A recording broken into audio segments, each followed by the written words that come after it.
Hello, my name is Andreina. And my name is Gabriela, and this is Wicks and Candles, a podcast about two sisters and their obsession with period film. Join us on a trip through palaces and manors, balls and tea parties, and a lot of dresses, carriages, and of course, wicks and candles. In this episode, The Liberator.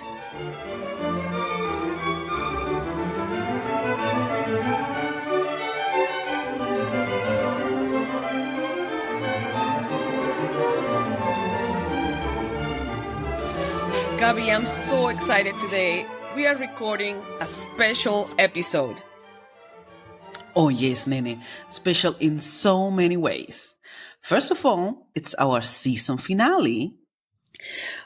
Yes, Gaby, it's really amazing. Season 3 has been incredible, and now we're finally wrapping up with a very special guest. Yes, drum roll. Our guest today is our beloved brother, Jose Tomas, not only a huge cinema lover, but also someone who loves history and who is very knowledgeable of Venezuelan history. Jose, welcome to Wicks and Candles. You both are too kind. Thank you so much for having me on the podcast. My first podcast ever, by the way. Yeah. Welcome, Jose. And the third reason why this episode is so special is because we're discussing The Liberator, a film from 2013 about Simón Bolívar, which for us, Venezuelans, is a huge deal. Absolutely. And this is certainly going to be a very important part in our discussion. Yeah, definitely. It's going to be an important part of our discussion. And we are so excited to be the three of us here today. So, Gaby, before we start, how about some facts about the film? Sure, Nene, my pleasure. The Liberator, or in Spanish, El Libertador, is a historical drama film which came out in 2013.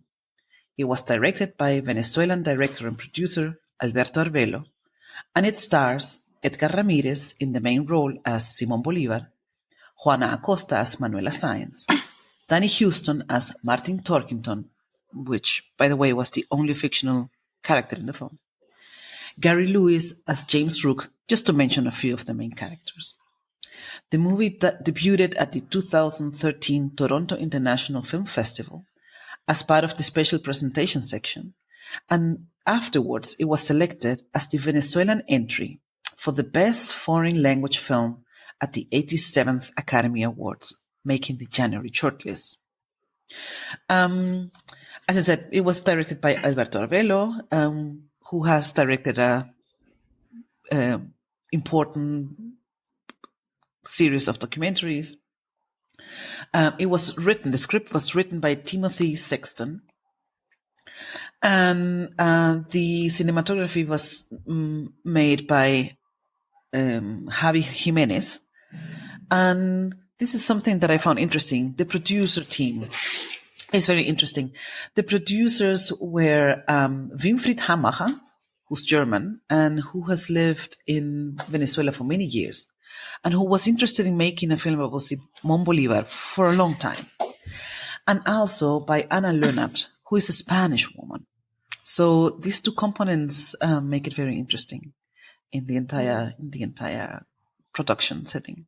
Yeah. And last but not least, the music score was composed and directed by Gustavo Dudamel, the virtuoso conductor from Venezuela, who might be known for many for his very brilliant international career.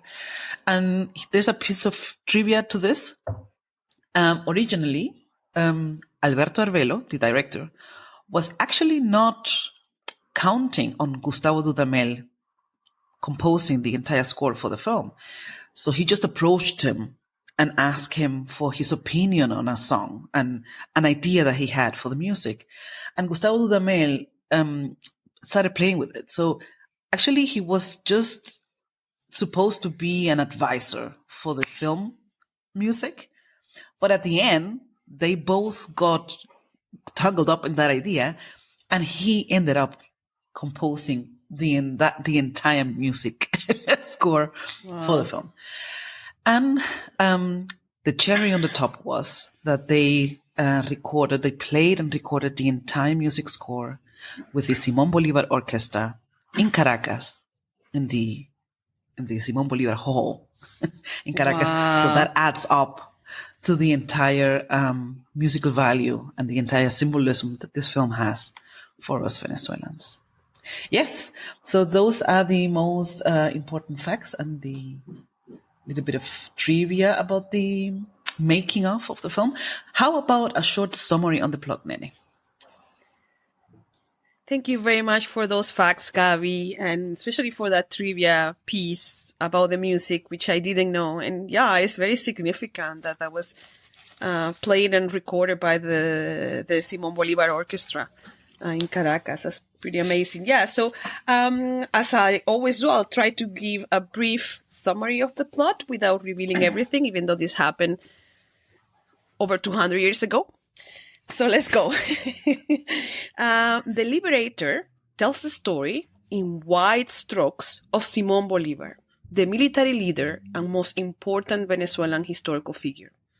Starting at a crucial military and political moment of Bolívar at the end of his life, the film then retraces his personal and political life from about age 20 until his death. In between, we see how the man, a criollo born in Caracas from one of Venezuela's richest families, become the military leader that set in motion the independence of an entire continent and changed history forever. So that's the summary of the plot. A lot happens. Although it's quite hard to summarize. It's very hard to summarize. Any pieces of the life of Simón Bolívar. No, of course. But that's why I said in wide strokes. And I think we're going to come back to this in our discussion. But what I thought would be useful before we launch into the discussion is to just give some very brief historical facts, sort of for the listeners who don't know who Simón Bolívar is and who might be unfamiliar with the history of Venezuela, which even for us Venezuelans is quite complex. So I'm just going to go through a few sentences and then we'll go into our discussion.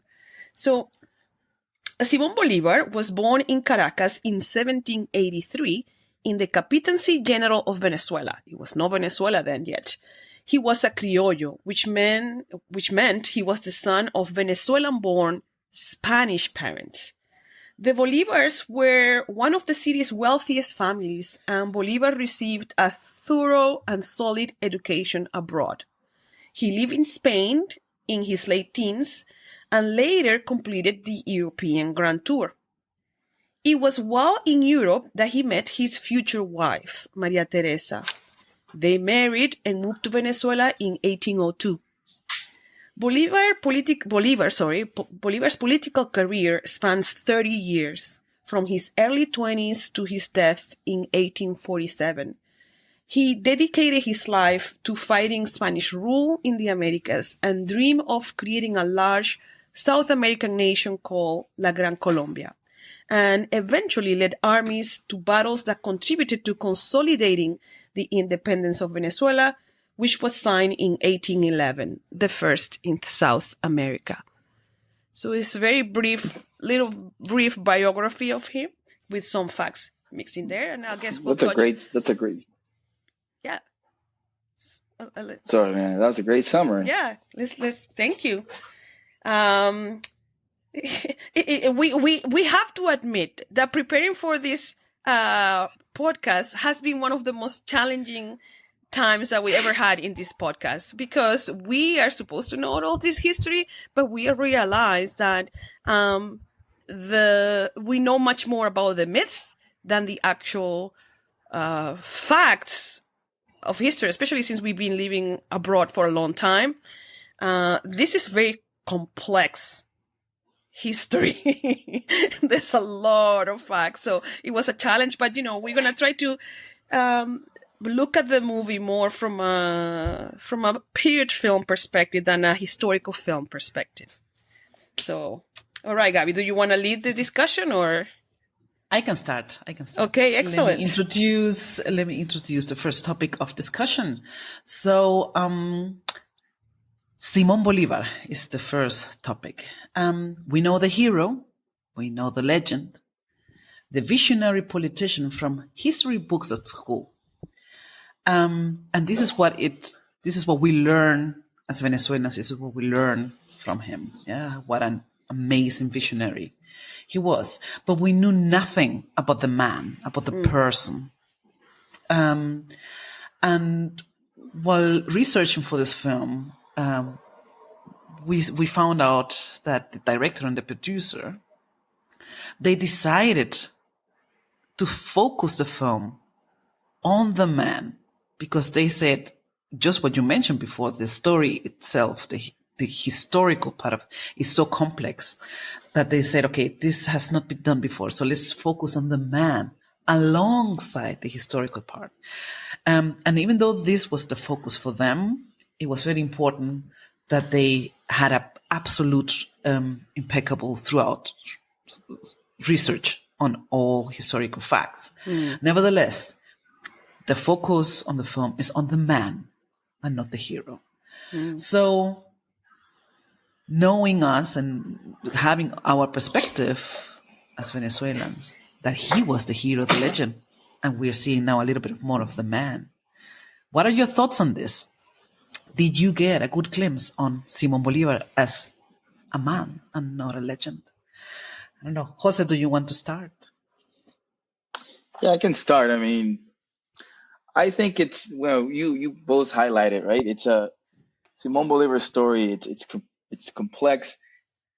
In the 47 years of life that he had, right? He didn't accomplish a lot, and it's complex because of all the power struggles that were happening while he was trying to, lead independence and so on. Even for me, I just doing research after watching the movie, like reading the Wikipedia page like crazy. You could see like there's so many dates, entries, and places and battles and years that you do get a sense of just reading the history that on the outset is going to be a very difficult story to adapt into film. And props to the screenwriters and people who worked on the script. It was definitely challenging to try to convey his accomplishments as a man.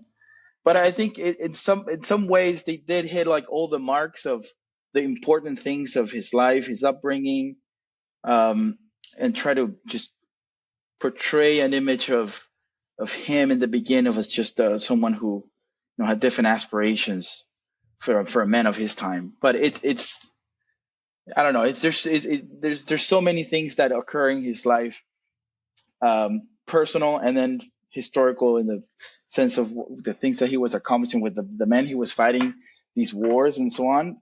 But I didn't get a good sense, to be honest, at the end. It felt like a checklist of things that he did. Well, he went to Europe, check. He did this, he got married.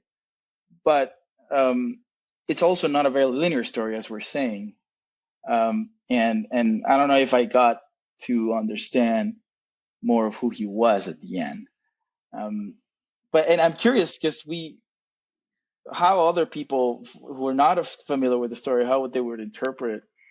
Like for us, there's also some muscle memory of having heard this story for many years during growing up in school and so on. But I'm curious to hear your thoughts. Yeah. Okay, Nene, how about you? Did you get a glimpse of the man? I agree with Jose Tomas that I didn't get a good sense of the man in the end. But I think the challenge is that, yes, for Venezuelans, he's larger than life. For Venezuelans and a lot of other South Americans, he's definitely larger than life. We grew up with his classical painting in pretty much every government building. Every town in Venezuela has a Plaza Bolívar. so for us, it's a completely different thing from what people might get from this movie. I didn't get a sense of the man because, first of all, this is a story that is seldom being told at this scale. So I think it was a very challenging objective, An ambitious objective to try to tell a story about the man when in the first place you have to introduce this man to the world first for his accomplishments. So I think it was very ambitious to also want to show the man when you actually are introducing this historical figure to international audiences. And I think this is important. I think the point that who is this movie directed to is very important in terms of the perspective, in how in the script writing and so on. Because it was very much about the military man with some hints here and there of the person. I don't have a sense of the man. I don't have a sense of the man. No, I have a sense of his accomplishments. I have a sense of the period. There's some scenes that are very well done in this movie, but that aspect, no. Mm-hmm. Okay. What about you, Gaby? Okay, thank you both. Absolutely great inputs here. And I have to disagree a little bit. I think that they partly succeeded. They partly succeeded on showing the more human, more personal side of the entire story of Simón Bolívar. And I say only partly because they do show him as someone who has flaws.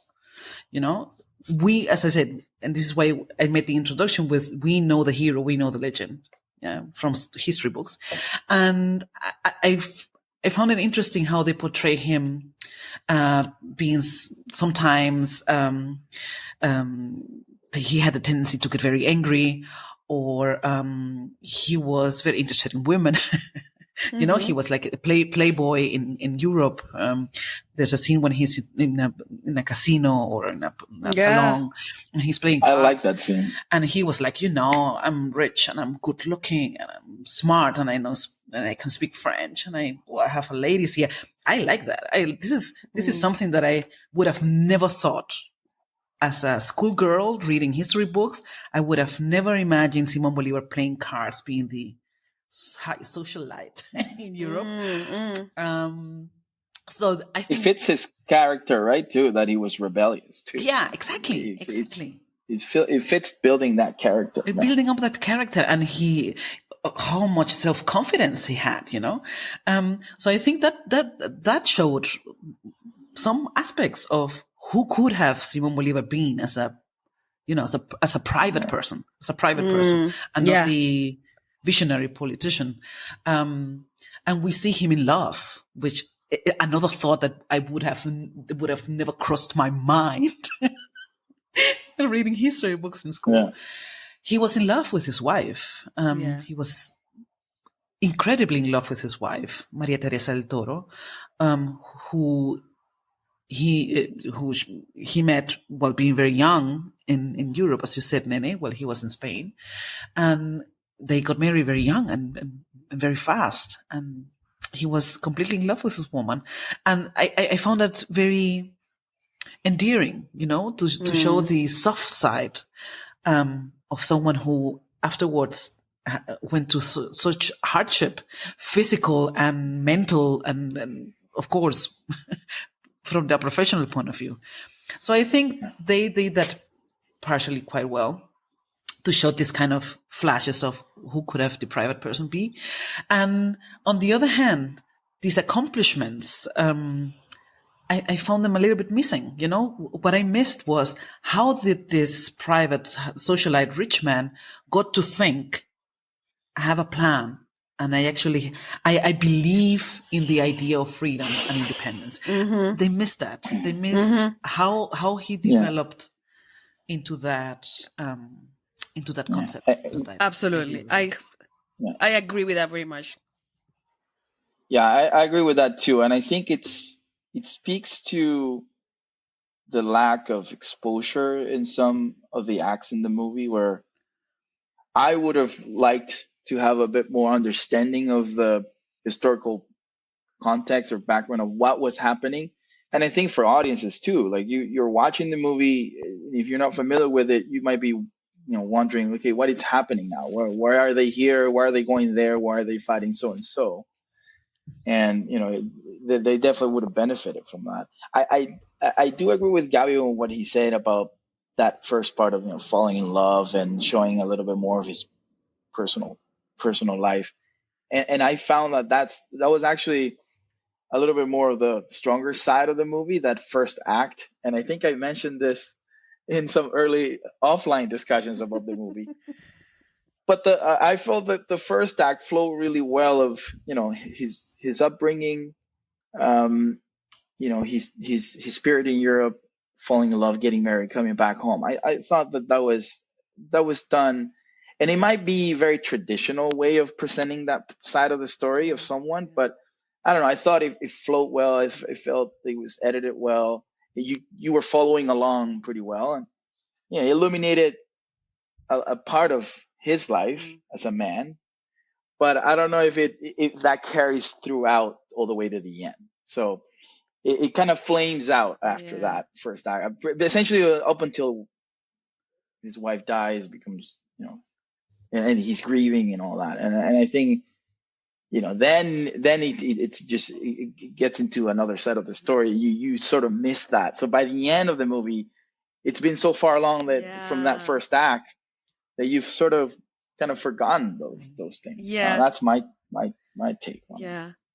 I think you have explained it very well, Jose. It's like it starts strong in terms of the characterization. I'm speaking, not overall. It starts very strong, the characterization, but by the end, you have, I feel, lost the sense of the man.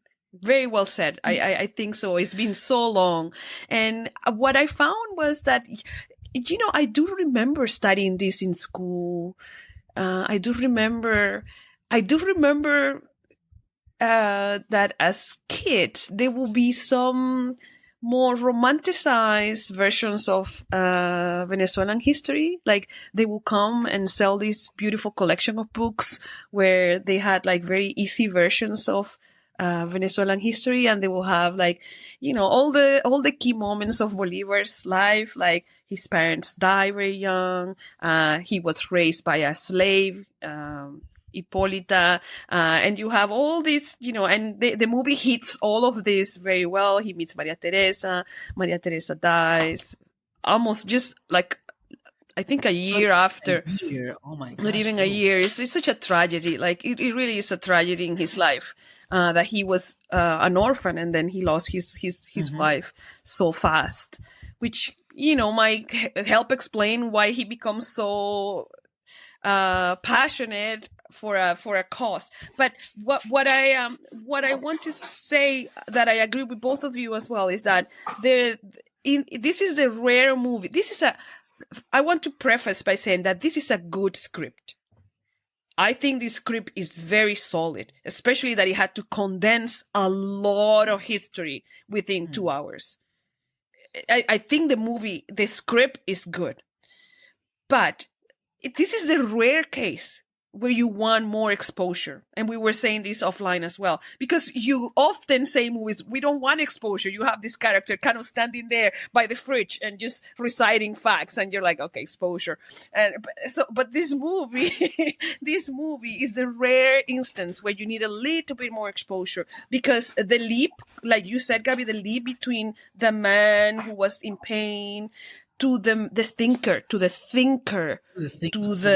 modern man, to the philosopher, and for me especially, to the military man, because he became a leader. He became a general who led people into battle. Apparently, there were 700 battles during the War of Independence, many of which he led. So that is not shown in the movie. That leap between the how he became this person, I don't see it. Yeah, because I don't maybe see it. what I maybe afterwards, after also watching some interviews with the producer and with the director, well, how I understood it was like, okay, they want to kind of focus on this face, and everything that was happening around the man, they kind of just let it pass by. Like it's just happening around him, So this is maybe why they maybe missed to build up the link. Okay, you cannot really detach from this entire historical incredible challenges and achievements that are taking place. And how did he get there? How did this just a human being got into this incredible, important moment in history? Yeah, they missed that link by trying to just focus on the man and leaving kind of the history. You cannot quite leave it out. As you said, you need the exposure. You need the... Yeah, they did show... we have to say Bolivar had an amazing teacher, Simón Rodriguez, who introduced him to Rousseau and all the Enlightenment philosophers and writers of the period. And they do show his relationship with Rodriguez and how they discuss certain ideas about freedom. They discuss, the French Revolution and all those things. And with the added, I'm not sure if they reference it in the movie or not, but we do see this relationship that this person is very influential for him and informing his philosophies and his ideas later on. But what we can add outside of the movie is that Bolivar, he did the European tour, right? He studied in Europe. He did the European tour. He was there when Napoleon was crowned. Amazing. Apparently, he actually. Yeah. We can check this. This is historic. He saw the coronation. He witnessed the coronation of Napoleon in Paris. So this is historians say that this is a very important piece of the puzzle for Bolivar and what he became after, because later on he becomes a little bit problematic if we want to use more modern language in terms of your relationship with power. Yeah. Well, yeah, anyway, but what you mean, and I think I know what you mean. We can treat later on. I completely understand why he did that. I don't know if we want to talk about that right now, but because it's go ahead. I think I was just going to say. I mean, I disagree about the script. I think a successful script will. I don't know if it's a script issue or an execution from direction or whatnot, but you could also think of it as if you were to pick only 3 moments in history to represent who he became and how he got there, from like this is the beginning, the middle, and the end, and then you pick 3 points in history that can portray that character better. And I think that the script fails for me because they try to do all but say nothing at the end.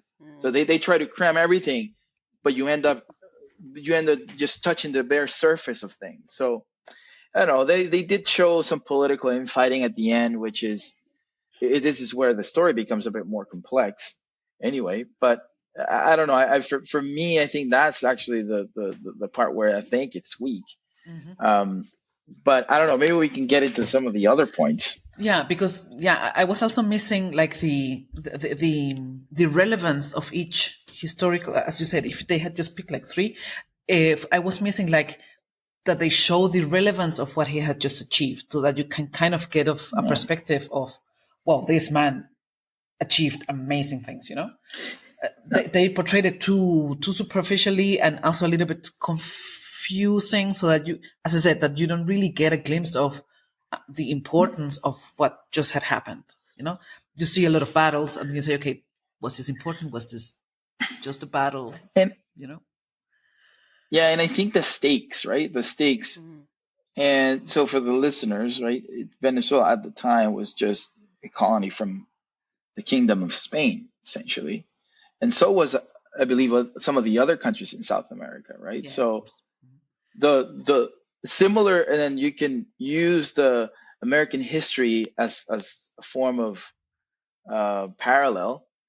With George Washington and the fight of independence, you can tell that story and you can hit all the upbeats of that story pretty easily.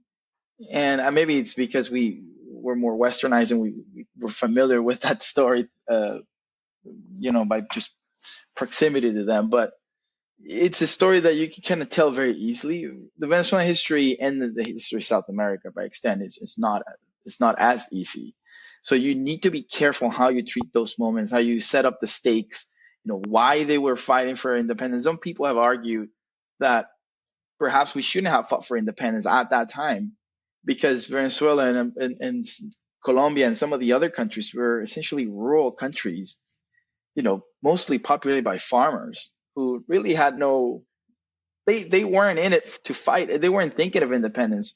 It was a group of powerful rich men who had studied abroad and who had, seen how other countries had transformed, the rule of government for the benefit of the people. And they are the ones who are like trying to rile up, the campesinos and the farmers, essentially, to, pick up arms and start fighting the Kingdom of Spain. But so I didn't feel like those stakes were truly presented. There were some scenes that, talking with Paez, like across the river, and he's trying to rile up the troops and so on. But the enemy always seems very far away. You don't really see it kind of overshadowing and then seeing, okay, yeah, we got to stand up and fight. Like in the American history, they're taxing tea and all that stuff. And there's different elements of the story where you go, yeah, they got to fight. Right, they gotta fight, but here you don't feel the stakes. Only the slavery. They put pretty much only the slavery as kind of obvious reason to get like a visual symbolism. We have to break free from the imperial power. Yeah, and you wanted to add something. What I want to say is that there's so much to discuss here. If we Jose Tomas mentioned, referenced American history. The amount of movies, books, TV series, documentaries that have been made about American history and the American War of Independence, Revolution, is staggering, right? This is a culture that has told its history for decades and centuries, right? For years. Right? Where Venezuela, yes, we have told our history to ourselves, mostly in history books for kids and so on. When you have one shot, like Hamilton, when you, I'm not gonna sing it. You can sing it, Jose. I'm going to throw my shot. You have this one chance to tell this story, and that's why I think the audience, the intended audience of this movie, is an important point of discussion, because this movie, and I don't think we mentioned it, I don't remember, Gaby, this is one of the most expensive South American movies ever produced. Yes. What was the budget, Gaby? It was a $15 million production, and it made only 1.5 in the box office. Wait, that's 50 or 15? 50 million budget. Yeah, so a $50 million budget for a Venezuelan film. This is massive. This is huge. So you have one shot to tell the story. So who is your audience? So I think there's the funny thing is that some part of the movies feel like they assume we know. It's like, oh, the audience is Venezuelans and South America that I know, and they can fill in the blanks. And some other aspects are for international audiences, like some of the cliches that I saw, and some of the, how he hits certain marks and how he does certain things for me. Okay, this is for an international audience. So that confused, who are you telling the story to? And I think it's because it's just one movie. I mean, you cannot say everything in one movie. This is such a humongous piece of history. This is such an extraordinarily large character. And the fact that we, that, oh my goodness, we have one chance to tell this big story in the big screen finally. It's like, how do you pick and choose when you have the luxury of having many movies, many chances? You can tell it in many ways. You can focus on a couple of episodes of his life. Like, you can experiment and do so many things. So I think that's one of the issues with this movie too. There has been some attempts at adapting this story in an episodic manner. Yeah. There's a production, which I think it's a Colombian production, but it's probably like I don't know the full details, but I think it's a combination of people from Venezuela and Colombia who are trying to who have adapted this into a miniseries, or it almost looks like a telenovela, let's be honest. Yeah. But it's episodic in nature. It's available on Netflix, I believe. Yep, it is. And it it allows this. I haven't watched it in full. I did watch a good chunk of it years ago, but it allows the story to be told, I don't know, in more detail, give the things a bit more. I think it worked in some sense because I know that it got pretty popular. But maybe the story and the storytelling lends itself to an adaptation like that into a mini series or a series with multiple seasons rather than just a feature-length film. Yeah. But that's up for debate too. Yeah, but as you mentioned, it is such a big issue that this story is being told on the big screen for the first time. As you mentioned, you have a huge budget, you have one shot, you get to tell this incredible, heroic, but mostly unknown story for the first time on the big screen. I would like to know now, what do you think of the historical and cultural representation that this movie has, not only for Venezuelans, but maybe also for South America? For your own history, for your own identity as Venezuelan, what do you think this film represents? Who goes first? You want to start, Jose? Yeah, I can start. There is a sense of pride watching this portrayed in the big screen. I mean, I also remember me and Andreina watched this at the Vancouver Latin Film Festival back in 2014. We went and saw it on the big screen, and I remember there was a lot of pride in seeing that portrayed like that, and with the quality of production and seeing the care that it translates into the screen. And you can see that they care about how they put this thing together. But also, it meant a lot, and I think it still does in a way, because of what we were going through as a nation back in that year. So, for historical perspective, so Hugo Chavez wins an election in 2012, late 2012. But he dies, right? He gets cancer. He goes to Cuba, gets operated. Eventually, in early 2013, he passes. Half of the nation was thrilled. Half of the nation wasn't so thrilled. But that meant re-elections had to happen again. And then in 2013, it was a really close election in Venezuela. People were desperate for a change. Ultimately, the strongman that Chavez left behind wins that election. And in a period of really a crisis that has lasted almost a decade since, and we're, I think, almost starting to leave after 10 years. This is early 2013. It created a lot of unrest in our country. Fast forward to the year where this movie is actually released, and it's people are able to go into theaters and watch it. There were huge protests going on, massive unrest because of the economic situation. There were kids being thrown in jail, protests being killed. So at that time, the sense of pride about our flag, about our history, about the fight against oppression was huge. So, that adds a veil to the movie that for obviously for us, it's hard to be objective about, right?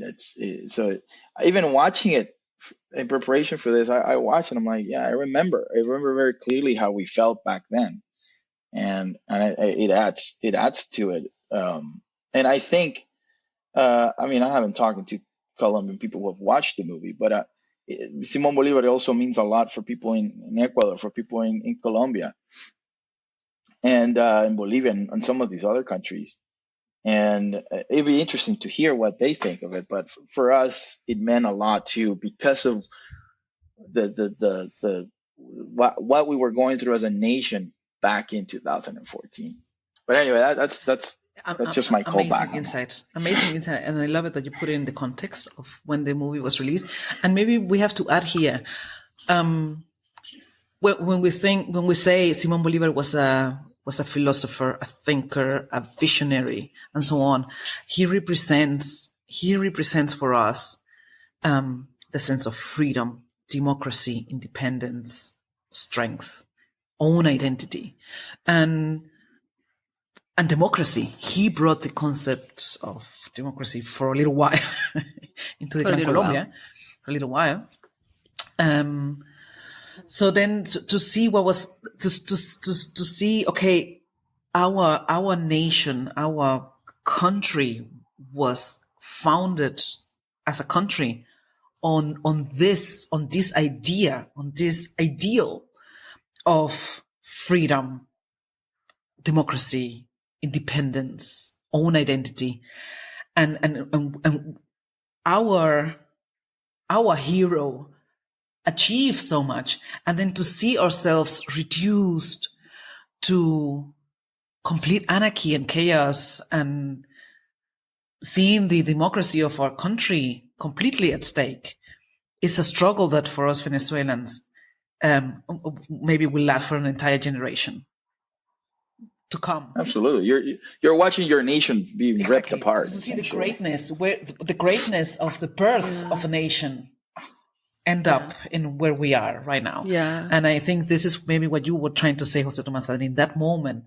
you see, okay, this is the birth of our nation. We're seeing on the big screen how our own national identity started, and back home we're watching the news and seeing what's become of it. So the pain, I can perfectly understand the pain. Wow. Nina, you wanted to add something? I just love what both of you have said, the political, historical context of when the movie came out, but also the perspective that brings. Like, what does it feel to see your country now thinking of your history? It's very profound. This, for me, is the most important piece of this discussion. I remember we went to see this movie at the movie theater, and it was an event. Every Venezuelan in the city got dressed up, and it was a Sunday, a beautiful Sunday morning, super bright skies. Our parents went with us, older Venezuelans that live in Vancouver. It was an event. We all went to the theater to see this big production, and it was awe-inspiring. I remember I had an amazing time at the movie theaters, right? One of the most memorable experiences at the movie theater I had, even if the movie is not perfect, even if the movie has its flaws and so on, just to be able to enjoy that, to see your country in a big screen, it has such power. Because I often think about this. I often think about the word representation, which is such a overused word, especially in North America, which produces so much of the culture that we watch or listen. Like, as a Venezuelan, I left Venezuela at 19, and both of you left Venezuela at almost the same age, like very young as well. I never even imagined that I could see myself anywhere. Like, this is not something that occurs to me as a Venezuelan, that I can see myself somewhere, that I'm going to see myself in a screen, that I'm going to see my history or my story somewhere. It's like, it doesn't even occur. Like, because it's never been told at that scale, or basically we're invisible to the world. When you're in Venezuela, yes, we see our television is very national. Like we watch a lot of Venezuelan television growing up, and you can see how we represent ourselves. But as soon as you go outside, you don't expect anything. You don't expect to see yourself. Like, this is where I'm starting out. And suddenly there you have it. You have the Venezuelan planes in the big screen. You have, especially for me, who loves period film, who loves thinking of the past, there you have, costumes, 19th century costumes from South America. Like, oh my goodness, this is what my ancestors would have worn. Like, the style of clothing, because it's hot, it's tropical. This is my version of history, because all the history I see is European history, is American history. Suddenly I'm seeing how history actually happened. And it's so powerful because it feels, your imagination. It feeds your imagination. It gives you it sort of like gives you a more concrete sense of who you are. Somehow, that's the power of movies. The power of movies. So for me, makes it more tangible. So for me, that's why the movie, despite all the things that we have said so far, at that moment was quite special. I have so many mixed feelings about Venezuela. I left over 25 years ago. Venezuela is, we can say it here, is a country that we feel, because of the political situation after Hugo Chavez was elected in 98, we have been in a downward spiral. We were the first country to have democracy in 1948, and we have lost that. We often feel that our country was stolen. So there's a lot of mixed emotions in seeing this. And I just want to add one last comment before we continue. The complication with this movie, and when it came out too, is that when Hugo Chavez was elected, and he was elected on a anti-corruption, anti-government, anti-everything platform, he slowly revealed himself as a dictator.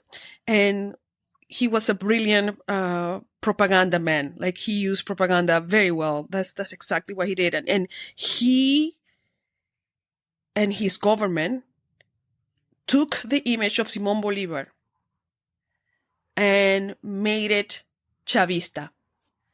So that really adds a layer of complication to this figure, because suddenly Simón Bolívar and Venezuelan history were from this very extreme and populist government. Anyway. If I want to add two little things. I try to keep it short. I watched this film just now in preparation for the podcast with my husband, who's German. And I sensed this, oh my gosh, this little sense of pride, a huge production on screen about our story. And our Simón Bolívar, who in school I found like the coolest guy ever. I have to out myself as the complete nerd. In 8th class, we treat Cátedra Bolivariana. So we treat the life of Bolívar only in an entire school year. And I was constantly during that school year in awe of his mind, of his vision, of his political skills, of his thoughts of democracy. I was completely a fan of this visionary man, of this legend. So of course I was like all kind of nerdy, thinking, okay, I'm going to watch this film with my husband, and he's going to find out what a cool guy Simón Bolívar was. So, and I agree with you, Nene. It's hard for us, and as I said, for me, like a little schoolgirl in awe of the hero, to see it now today stained by the image that has been thrown upon him during the last 20-something years by our government. Because as a fan, of the hard fan of Simón Bolívar, who I think he was, I always imagine he would be so hurt to see what has become of his legacy. you know? Mm. So I wanted to add that. And Yeah. maybe just one quote, and maybe I give you this quote, and maybe Jose Tomas can add something to that to wrap up this part of the discussion. The director, Alberto Arvelo, said in one interview, and I'm going to quote, "We knew it was a necessity for the identity of Venezuelan and Latin America to make a film about Bolivar. It was a debt we had to pay off. So it was about time that the story was being told on the big screen." I mean, absolutely, I agree with that. I mean, our story and Latin American story has been underrepresented in media for forever, right? And Andreina highlighted those points earlier on in the discussion. And yeah, I think we needed that. I mean, having said that, this is what we got. and is it effective, right? I mean, I will say something, and as you were talking and seeing, seeing yourself on the screen, right? Seeing your ancestors and all that. And we were talking about pride and, what it meant, historically and culturally. It was, and this is one of the highlights for me of the movie, which is the cinematography. Yeah. They did capture, and I believe they filmed on location. Absolutely. The planes and you could feel that you're there, essentially. Like there's like a speech that he gives, right, where he's talking, and then the editing in that whole sequence is great, and the intershot scenes from like high above aerial shots of the planes, the rivers, and just the scale of how big our country and Colombia and that whole area, and that kind of, I don't know, it gave me goosebumps just to see that shot and shown in a big screen. You never get to see that, right? So that added to the element of pride. But I mean, the quote from the director, yeah, I mean, you get movies for. I mean, I actually want to watch Lincoln now. It's another period movie. And just kind of see the how they were able to tell that story. I believe they center it around. And that's a character, I'm guessing that there's so much written and put together in film and media. But that's another period piece that probably, I think they focused on the passing of a bill. It was just one simple point in time. And then they used that. They used that as a fulcrum to say the significance of Lincoln, the significance of the. I know I'm deviating from the question. I'm going back to the beginning, but anyway. It backs up our argumentation that they packed up too much of too many historical elements, too many historical points, time points in one story. So wasn't maybe a little bit ambitious. I think actually we can go to our Wicks and Candles quiz, and we're probably gonna touch on some of those points when we answer the quiz. So this quiz consists of 4 questions, and it was introduced during season 3. So if you have been listening, you know what it's all about. So we have 4 questions. The first question is, what is your sweaty wig? One thing you didn't like about the movie? And I'm going to ask Jose Tomas first, since he's our special guest today. Awesome. One thing I didn't like about the movie, it could be anything, right? Anything. Okay, I'll say one funny and one serious one. The funny one is Simón Bolívar dancing tambores. I mean, yo, like, you didn't need to. I'm not sure. I know that it goes back to what we were saying. Like, they were trying to make it more human, right? But did he truly dance tambores in around the fire? That felt too much for me. That crossed a certain line. I think it was more the director. They were trying to go that extra mile and be like, yo, he was from the people. He truly belonged with, the poor class and whatnot. But the historical facts about that scene. I mean, that was my sweaty wig. I mean, but the serious one I would say is, and we talked about it. We were, and I mentioned it at the beginning. It's just the overall script. I think it was too ambitious, and it was hard for me. It was hard for it to be executed properly. And then that's for me. That's the biggest failure of it. But if I may, so it's mine. If I may add something, because we have been talking about the script for long. The script, as mentioned at the beginning of our recording, was written by Timothy Sexton, who also wrote the script for Children of Men. So it's someone who is very experienced and who is very talented as a script writer. So I don't know.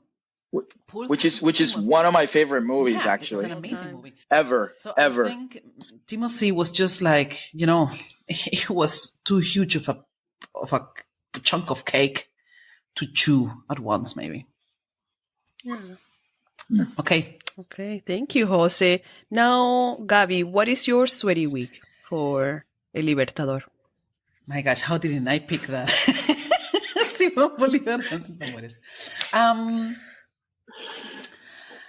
Well, apart from the fact that I agree with Jose Tomas' serious sweaty week about the film or the script writing missing a little bit of his vision and of his achievements, like how did he get that to have this vision and so on. I think they focus the entire love part, even though it was nice to see this soft side of the character of the historical character, how he falls in love and how much he loves his wife. I think they spent too much time on that, on the love scenes, and then at the very end he has an affair. At the end of his life, his years, he has an affair with Manuela Sáenz, who was also a big supporter of his cause. That they show that a little bit too much. I think it was like, okay, does this add a lot of value to the story? To see Simón Bolívar making love to his wife on the prairie? I don't know. That would be my sweaty week. Okay. How about you, Nene? Now I'm very, very curious. Yes. My sweaty week is funny because I disagree. I will maintain that I believe there's some quality in the script. I wouldn't say I think the script does manage to do a few things successfully. And now that you say he's the writer from Children of Men, which is a very complex movie as well, like, a brilliant movie. But my sweaty weeks is some cliches that are kind of sprinkled throughout the movie. One of them being the very beginning. Like the whole beginning is like a whole, and I was talking to Jose Tomas offline before this. There used to be this show in the 1950s and 60s called El Zorro.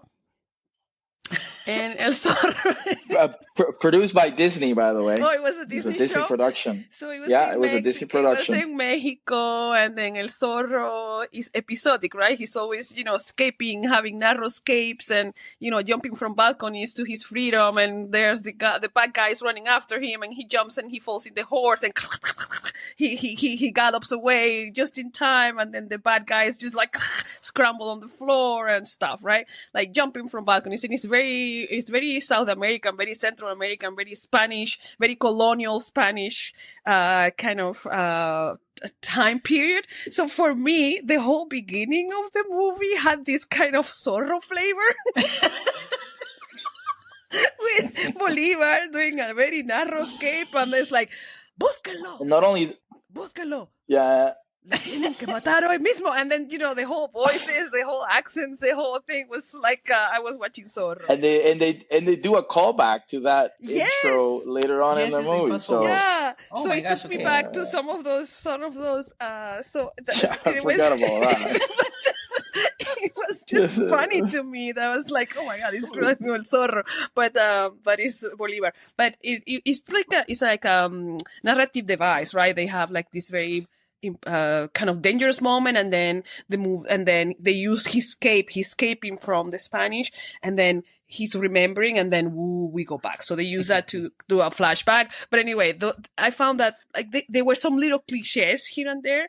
Like you said, do we need to see Bolivar making love to his wife on the prairie? Like, no, not the prairie, the plains. The plains. The Venezuelan plains. And La Sabana. Like, do we need to see this? And maybe we do, but the way it was shown, like, oh my God, full nudity for her. Not full nudity, but, she's naked from the top up. And it's like, you're trying to be edgy without really needing it. So it's some little things like that, some choices like that for me didn't work, but mainly the cliches, which, this love scene is lovely, but it's a little bit cliche. The scene in after Maria Teresa dies and he goes to Europe and he's kind of like living the life, cliche. For me, it was very cliche.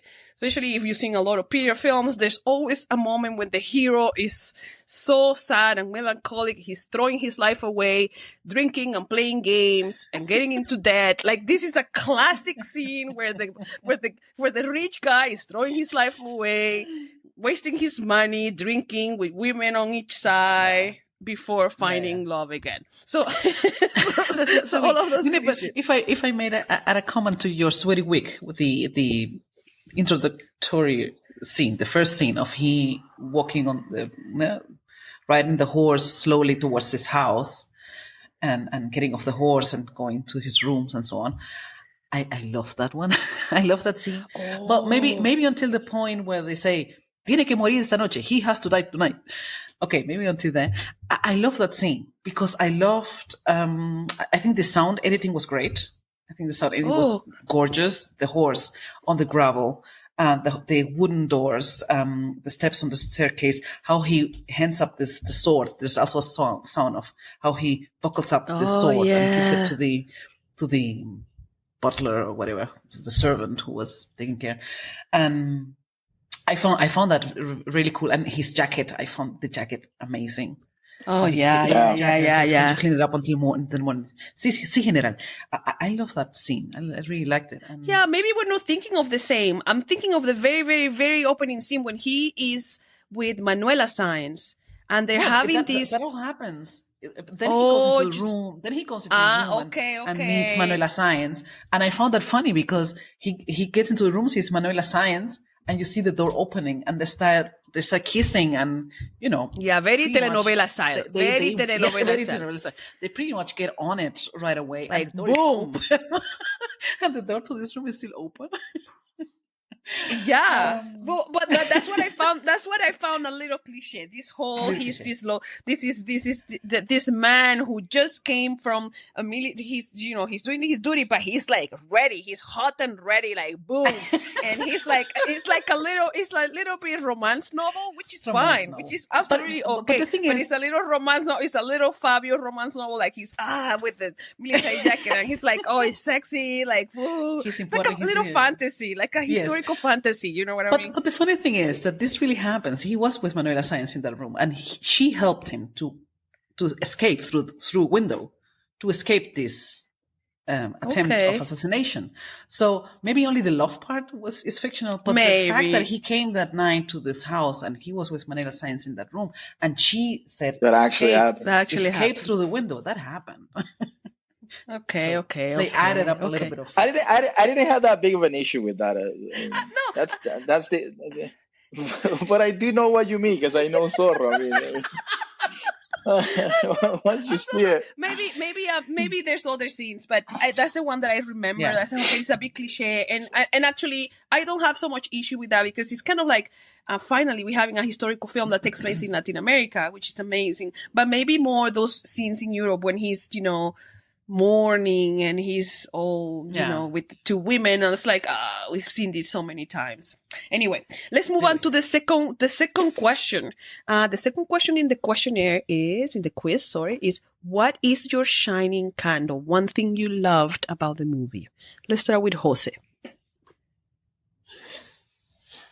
This one's hard because I think it's a combination of things. I was gonna say cheap way out of this, but the production value. You could see the money in that movie, from the cinematography, from the costume design, the sound mixing, the locations. Like you could feel, they truly spare no expense for a movie of this kind, right? So just the production, you could tell this was. It was not a cheap endeavor. So I don't know. I know it's just one thing. It's just a very general thing, but I mean that's the thing that I loved. It's till this day. Totally. Almost a 10-year-old movie. It looks great. It looks great. Jose, I have to agree with you. I also found the before I go into my shining candle, this is just a comment on Jose's. Okay. I also found the production really extraordinary, and there's one scene where Simón Bolívar and María Teresa del Toro, his wife, they arrive in Venezuela, and they are on a little boat reaching the beach, reaching the coast of La Guaira at the moment of their arrival, and you see like a panoramic view of the sea, the beach, the mountains behind, the huts, the palm trees. This was an amazing scene. And with such love to detail, the entire the boat and how they shot the scene, the entire picture.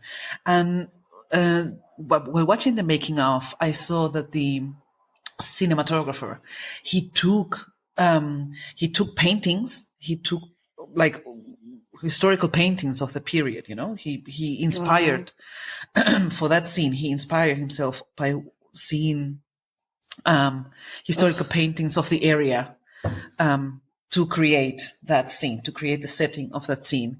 They didn't shoot it in La Guaira because, of course, La Guaira looks too modern. By now, they shot it somewhere else, a little bit more remote. But they based that composition of the water, the beach, the palm trees, the huts and the mountains in the background on historical paintings.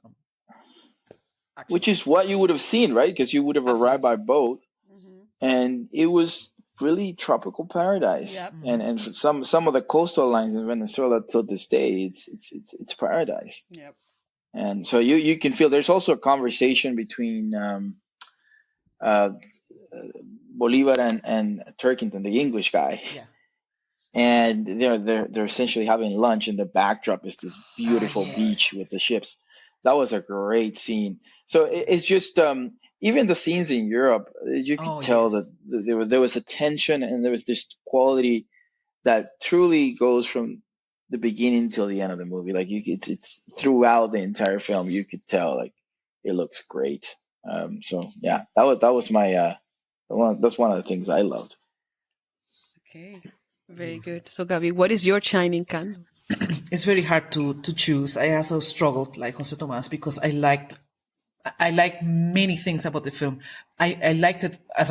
There's many things that I like much less than what I didn't like. So my sweaty week was, but to choose one shining candle was really hard for me because, as I mentioned, I agree with Jose Tomas. I found the production outstanding. The costume design I found completely outstanding.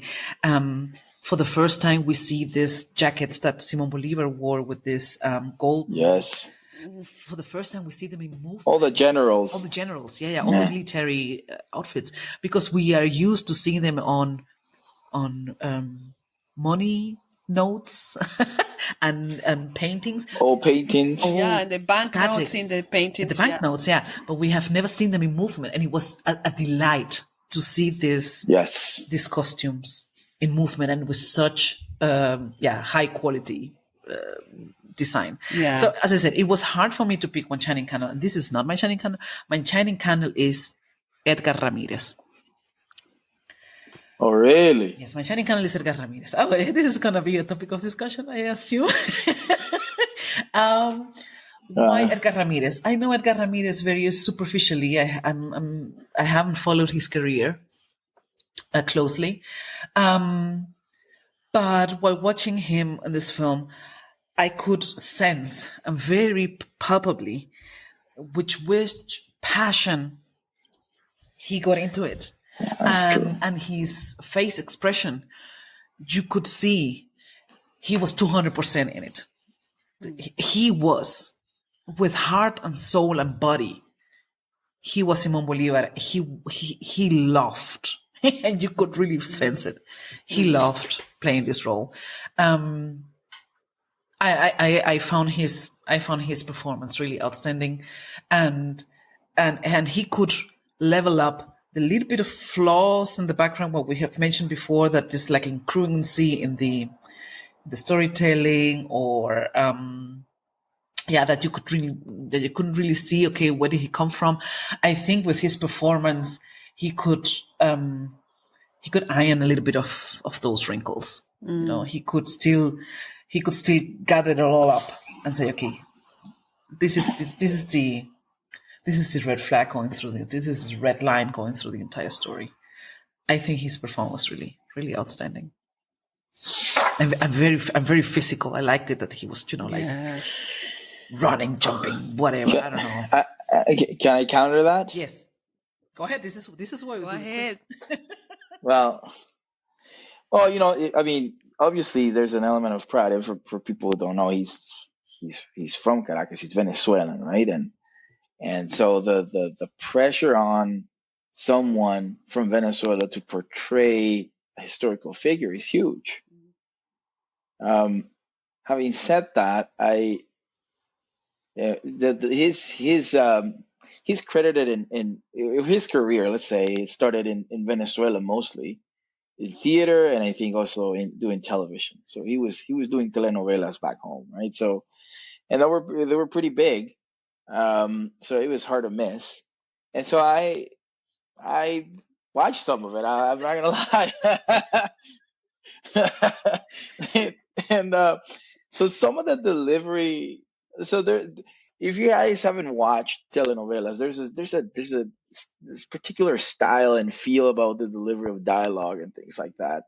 It's very peculiar, right? It's the same in other soap operas where you can kind of tell it's either overacting or I don't know what it is, but you could feel, right? Like there's this soap opera telenovela style. So for me, some of the dialogue and some of his acting, I couldn't help but all of a sudden it will take me out of like the movie, and then I would be thinking of the telenovela. So I'll be like, hey, but that's for people who have seen that, right? And who, if you have that sort of frame of reference from his past roles, then you would get that. But I would say though, he still did an outstanding job. I mean, it's such a difficult thing to do, and the importance and the pressures that come with having to be the leading man for a historical figure in a big budget movie, and it's also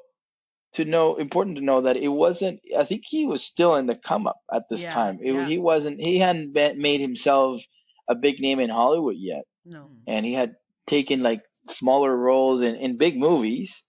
But at the time, I don't think he was like the leading guy. So for me, that his performance is like I don't know, it's like an 8 out of 10. Okay. So there are highlights. There are highlights, but I wouldn't say it was fully like breathtaking or outstanding. Yeah. Very well, if very we can just add one comment to this before we go to the. And you also have to say yes, Channing Candle. So, Oh yeah, that's right. Yeah, it's a very complex role because you have to portray a man of the mind, a man of thought, right, and a man of action. Mm-hmm. And I think he did the action better than the mind, the thought. Mm-hmm. Yeah, right. I think we can summarize it that way. I did know what was it telenovela? What was it? La telenovela, la novela? What was it that he was very famous for? Well, he had a leading role in Cosita Rica. I don't know. There you go. There you go. We just leave it at that. Hey, we might put it in the in the in the links in the show notes. Yeah. Cosita Rica Yeah. for people to check it out. One of his early 2000s production by but maybe one of the networks there. Now that you mention it, of course, my shining candle are going to be very brief. You both mentioned the production. You can see the money in this movie, and I think the battle scenes, of which there are many, are fantastic. I do not care for battle scenes. I mean, it's not something that I think of when I think of period film, because we mostly, in this podcast, we mostly talk about period films, which might be telling true or fictional stories, right? So we have done very few historical movies, and this is more a historical movie than a period film. It's not intimate. It's not focused on a woman or women. It's focused on a historical figure. So it's a lot of battles. So we never talk about this in this podcast. But I thought that these battle scenes were very well directed. You were never lost.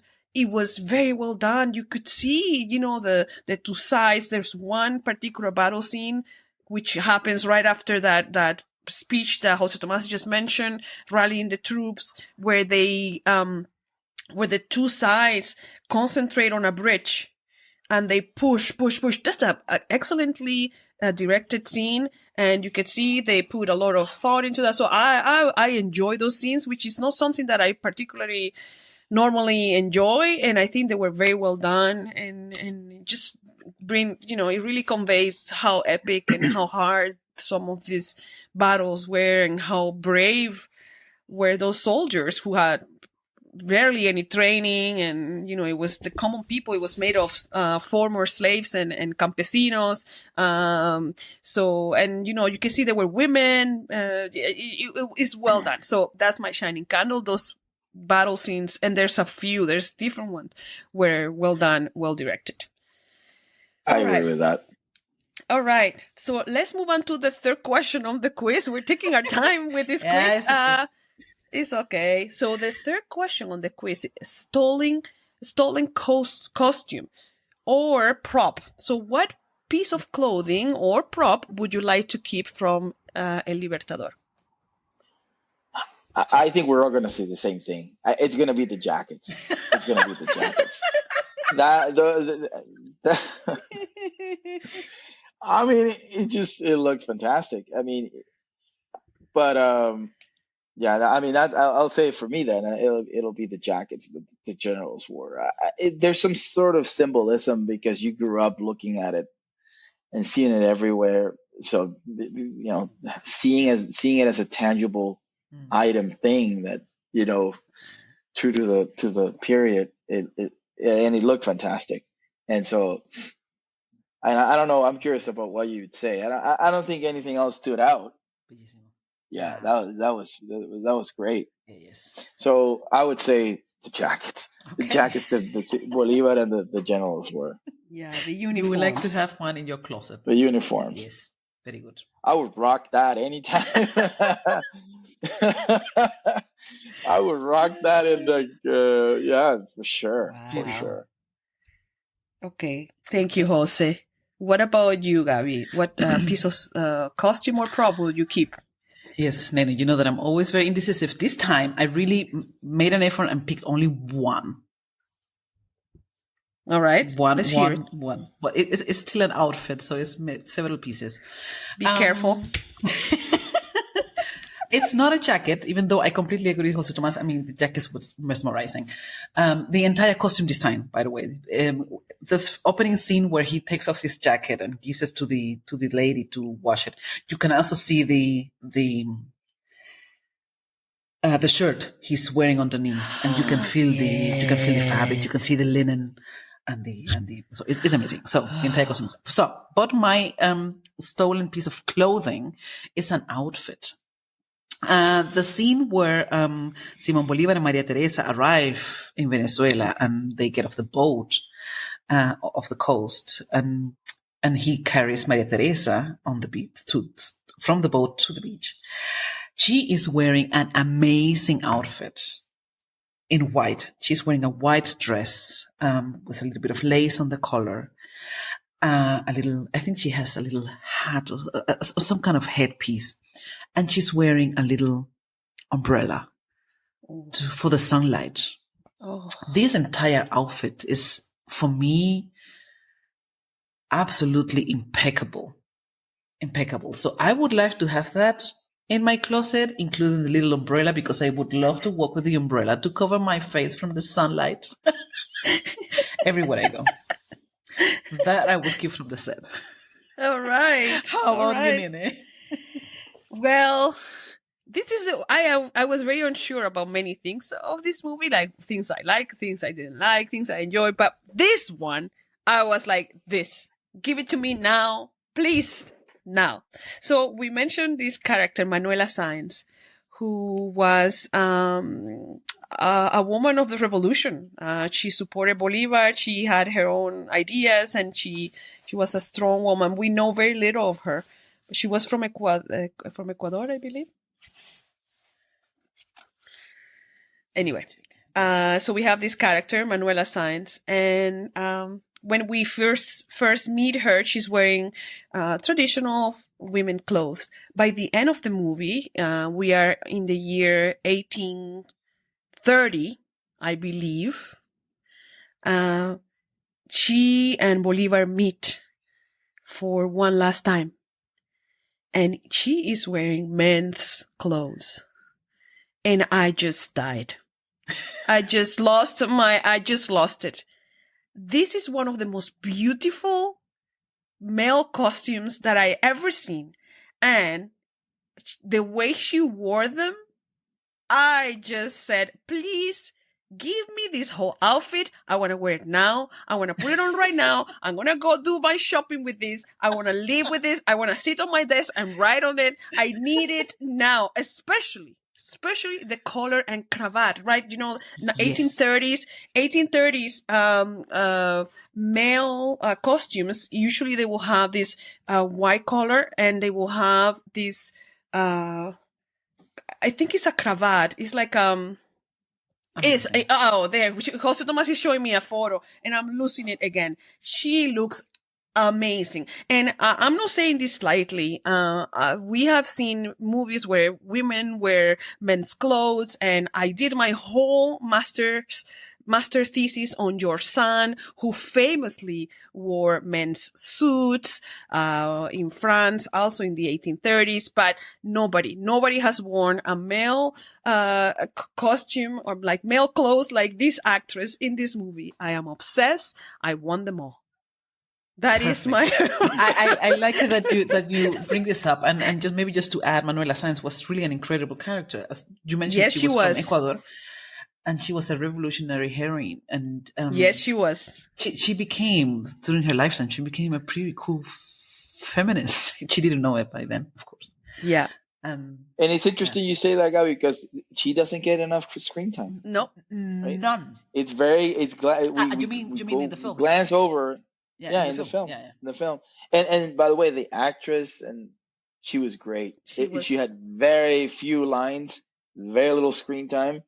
And she did a lot with it. I 100% agree. She's one of my favorite. She's great. She's memorable. She's absolutely memorable. Exactly. And I was going to say maybe another, I didn't add it in my Shining Candle, but I did love the ensemble cast. I did love the supporting actors. And I love the actor who plays Simón Rodríguez, the teacher.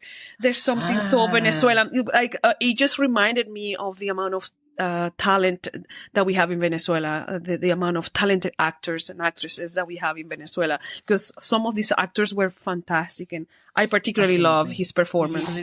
Because I loved Erich Wilpret, who plays Antonio José de Sucre. I found that character so cool. He was great. He was great. He had a he was fantastic. I loved him. And he is very also a memorable actor. And I don't know, I checked him out online and he hasn't done much. But he did an incredible job. I love that Very one. memorable. Yeah. Yes. Yeah. So I do love the supporting actors and actresses in this movie. And Manuela Sáenz is absolutely memorable. I think I need to print a photo of her with that costume. I'm obsessed. I'm going to write that down. Write it down. Okay. Let's get together. Let's get serious here now. Okay. The last question in the quiz. If given the chance, would you time travel to the period? Yes, no, why? Jose Tomas, let's go. Is it just a quick visit or is it a permanent stay? It's like a tourist trip. You can go. You know what? The how wild South America was at the time, how pristine was, for lack of a better term. It must be incredible to go back and see things in its purest form, and also to understand better the history and where we come from, right? Like, what our settlements look like. For sure, I will go back. Even Caracas, used to see colonial Caracas and how, how that city has evolved. You go to Caracas these days, trust me, you don't even want to go back there at any given period over the last 50 years, I would say. Mm-hmm. But colonial and then Caracas and the architecture and how pristine everything was in terms of we were still not a oil producing country. We were essentially a collection of farms and just focus on agricultural production and things like that. It must be fascinating to go and see that. So I would say yes, I will go back to visit. All right, thank you, Jose. Return ticket is guaranteed. Mm-hmm. What about you, Gaby? Would you travel to the time period? I agree. I would time travel right away. As Jose Tomas mentioned, this is a fascinating chapter in history, and I would have loved to witness. Even though, of course, it's hard for us, no? Because everything that happened like pretty much like, I don't know, during 20 years or something. I don't know. So it would be hard to pick exactly which year and month I would like to be present. But essentially, yes, I think it's to witness the birth of this incredible chapter of history. I'd love to be there. And what Jose Tomas mentioned is very valuable. Colonial Venezuela. Sadly, today in our country, we have very little patrimonial left of that time. The sites, historical buildings, historical towns. It's most of it is lost throughout. It's not well preserved at all. Well preserved.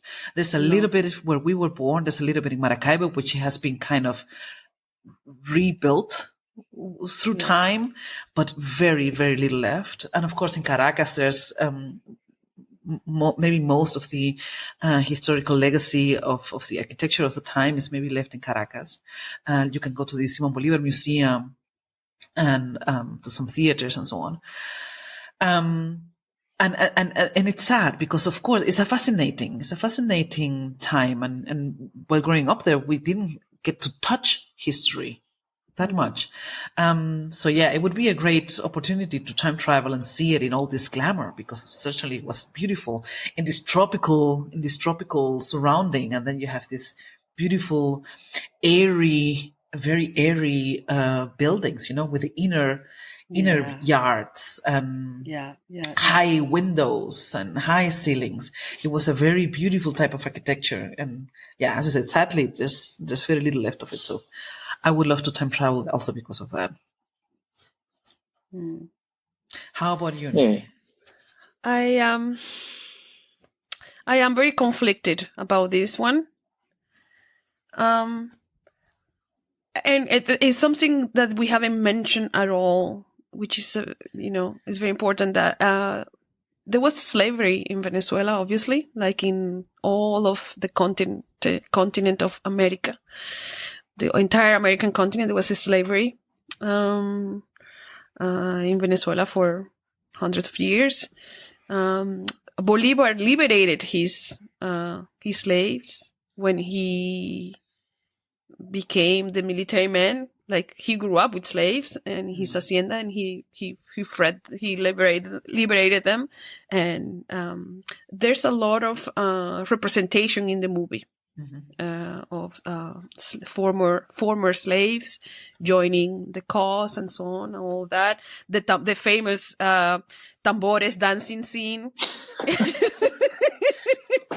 is supposed to show Bolivar, kind of communing or in communion with the slaves, you're right, and so on.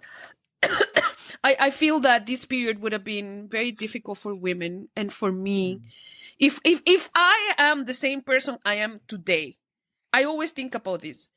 If I was born in a different century, would I have had the same thoughts of freedom and the same desires of, freedom of thought and so on that I have now? And I have concluded that yes. I want to reassure myself that I would have seen the injustices and I would have tried to correct them. This period in Venezuela scares me so much as a woman. Maybe because I grew up in Venezuela, and Venezuela is a very conservative country, and I suffered so much when I was growing up there. Like, the moment I had consciousness, which was around 12, 13, when I understood who I am and my place in the world and so on, I started to fight, like, immediately. Like, it was like, as soon as I understood what I was reading in the newspapers, I was like, so just to think that I am back in 1830 Venezuela terrifies me. Like, no, truly, just to think that I would have been a girl or a woman, let's say a criolla maybe, and I would have to follow all those rules, is so suffocating to me that it's really scary. It's really scary to me. Like, it's so funny because I had gone back. Jose Thomas, you haven't listened, but I have gone back to many time periods in this podcast. You have time travel alone. Oh, I have gone to many time periods in this podcast, but in pretty much the same time. In the same area, but Venezuela, I'm so sadly reluctant. However, especially because most likely all of us would have been slaves. Yeah, we would have been. Yeah, we would have been slaves. Yeah, we would have been slaves. Well, I mean, I was gonna say, like, in the 1800s, let's say early 19th century or late 18th century, like, you're not gonna find that many places where there is, like, a fair world. There's no slavery and women's right, like, no, obviously, but there's something additionally scary for me because, like I said, I've gone back to France in the 1830s. I gone back to England. Like I said, oh yeah, I will go. But because I grew up in Venezuela and because I know exactly how suffocating it feels, it terrifies me. However, it will be amazing to see this architecture. It will be amazing to see like Jose Tomas, the pristine Venezuela, the nature, it's still there. It's just something so, and I think this is what really, was good of the movie, that you felt you had a sense of place. There was a true sense of place. You could really feel the heat, the humidity, the fruits, the guavas, the flavors, the costumes. Everything was you had a true sense of place. And I think, I don't know. I'm afraid. I'm so scared. No, but what if you would time travel Valid like point. Manuela Science, like a Like Oh, just time no. travel, If just I like wait. Manuel, as I'm go a back tourist. as Manuela. As a time- I go time- back as Manuela. Where no, you bring me back. If I am Manuela wearing that costume, bring me back immediately. All right. I think we are gone too long. So finally, to wrap our discussion, let's do our wicks and candles rating. So it's an overall rating from 1 to 10, where 1 is a very, very sweaty wick, which would have been extremely sweaty in Venezuela for sure. Can you imagine wearing a wig in with Venezuela? that humidity. Oh my God. With the humidity, Lord. And then 10 is all the wicks and candles. Let's start with Jose Tomas. Your rating, Jose, from 1 to 10. Yeah, I thought about this a few weeks ago. It's probably a 6.5 out of 10. It's a movie that has good production value, good overall acting. The music we didn't speak much about, but I thought the music was also pretty good, and the score. And the subject matter is important, but overall, I feel like it lacks a bit of exposure and execution in some of the acts.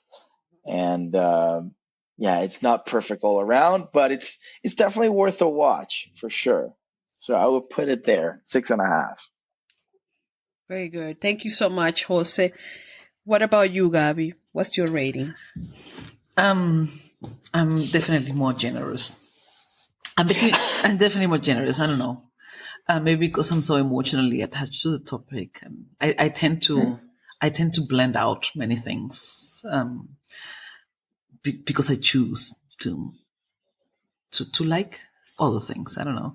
I'm between a 7 and an 8. I think the biggest flaw was the inconsistency in the script on showing how this rich man who had slaves at home and who grew up very privileged, how did he get from that position to I'm gonna go and gather slaves and farmers and fight for independence? How did this happen? Mm-hmm. They missed that development in the character. Yeah. Which he did, and if I'm not mistaken, maybe this is a fact that we have to check. If I'm not mistaken, I think when he gathered his troops for the battles, he would gather slaves, and he would say, "If you join me for my troops, you are free. You are freed from slavery." Yeah. Wow. So this inconsistency of this missing link in the script, of course, takes some of the power of the story. But overall, I found the production was really good. It made me like, okay, as a Venezuelan and as a Latin American who got this first shot to have the story told on screen and to get the glimpse of a representation towards the world, outside world, it didn't let me down. So this is why I think emotionally attached to it. It has a lot of value for me. So, yeah, between 7 and 8, I'm gonna go for an 8. Wow. And I liked, as I said, all the technical parts, and I liked this actor Erich Wilpret, and the music was I don't know. I am gonna go for an 8. Thank you very much, Gabi. For my rating, I'm gonna go with a 7. The reason being, the positives, excellent production values, which means the money that they spent, you can see it in the battles, in the costumes, in the music, in the cinematography. You can see it really doesn't look like a telenovela. It doesn't look like a novela. It looks like a proper movie. The weaker links, the weaker parts are, those missing pieces in the script. And I'm gonna say Edgar Ramirez for me was one of the weaker, the weaker points. Yeah, because I thought that the other actors kind of outshone him a little bit. It's a humongous role. Like I said, he was a man of thought and action, and I thought he represented the action better than the thought. Okay. And I just want to mention briefly one last thing, which is why I also taken some points from the movie, and I could take many more, which is the ending. This is a huge pet peeve for me. This is a huge issue for me. I don't want to spend too much time, but we learn in school forever that Bolivar died of tuberculosis in Colombia. Like after everything he'd done, this man was taken down by tuberculosis. It's extraordinary. However, in the movie, they introduce some sort of possibility that this was a lie, that this was a rumor that was spread to kind of hide the fact that he was betrayed and killed in some other way, which for me is extremely controversial. And for me, you introduce you, and I think maybe, I'm not sure, this is something that we have to check. For me, it's very dangerous politically, especially given the context that we have in Venezuela, where we have an extremely divided society, and especially with a government, a dictatorship, who took ownership of history and twisted it for its own purposes. For me, it's extremely dangerous to introduce this kind of idea that a government like the current Venezuelan government can run away with it, twist, and how, in fact, they have done this. They have taken Venezuelan history and shaped it into their own image to justify a whole lot of horrendous things that they've done. So for me, this little piece of storytelling in the movie was quite dangerous, and I didn't like it. And that's why I'm giving it 7 out of 10. Very fair point. And so I was the lowest. Yes, but we were close. I was harsh. I don't know what the intent. I don't know what the intent was with the director to try to do, or the production to try to leave that open ended. I mean, you could always fall into the trap of being revisionist, right, and try to rewrite it your way. But essentially, the last scene in the movie is Bolivar was seeking, I guess, asylum, or he was just essentially going to retire abroad, and he never made it to the ship, but the scene in the movie is the guy, some military men are kind of saying, "Hey, this is the end. This is the end for you right here, right now." But the truth is, he died poor, and the version that I know is, he died poor. He lost everything, and he died of tuberculosis. I mean, anything outside of that is just conjecture and speculation. And the curious thing about it is, as we also mentioned in the introduction, they were very keen to keep to stay true to the facts. This was extremely important and a high priority for the director and the entire production team. We have to stay true to the facts, and they had made a throughout research and investigation on all facts. And Timothy Sexton, the screenwriter, he claims that while doing the research, he found some documentation that led him to think this could be a possible theory. Okay. We didn't do the research, so I don't know what he saw. Led him to that's right. I just find it dangerous. Yeah. I just find it dangerous, especially given our political context. But anyway, that's for many other podcasts. I want to thank you both for taking the time to discuss this movie, and I hope it was fruitful for you. I hope that it was useful to reflect on what historical movies mean and what their purpose are. Thank you, Gaby. Absolutely. Thank you, host, especially to you. Yeah, this was awesome. Thank you for having me again. Thank you. And hopefully it won't be the last time. You never know. Maybe we can discuss Lincoln. Yeah, I think they had wigs and candles. So maybe I think it qualifies. Thank you, Gaby. And we want to thank you for listening. Thank you for being with us this entire third season. We are so thankful and we are looking forward to a new one. And we're going to bring you many more movies, many more discussions. So thank you so much. Yes, thank you also from my side to our special guest, our honored guest. Thank you, Jose. Gracias, Jose, for being here, sharing your insights, sharing your incredible perspective on things, on history of the film with us. And of course, Nene, thank you for being Wicks and Candles. All right. Let's go. Season 4. Season 4. Here we go. And okay, thank you so much. Bye-bye. Bye-bye. Stay tuned.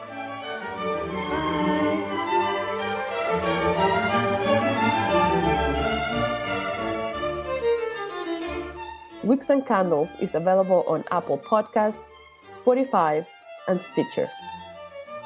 So go ahead and subscribe and follow us on Instagram at Wicks and Candles. Thanks for listening and see you next time. Wicks and Candles is written, hosted, and produced by Andreina Romero and Gabriela Morken Romero. The image design is by Pamela Rollin.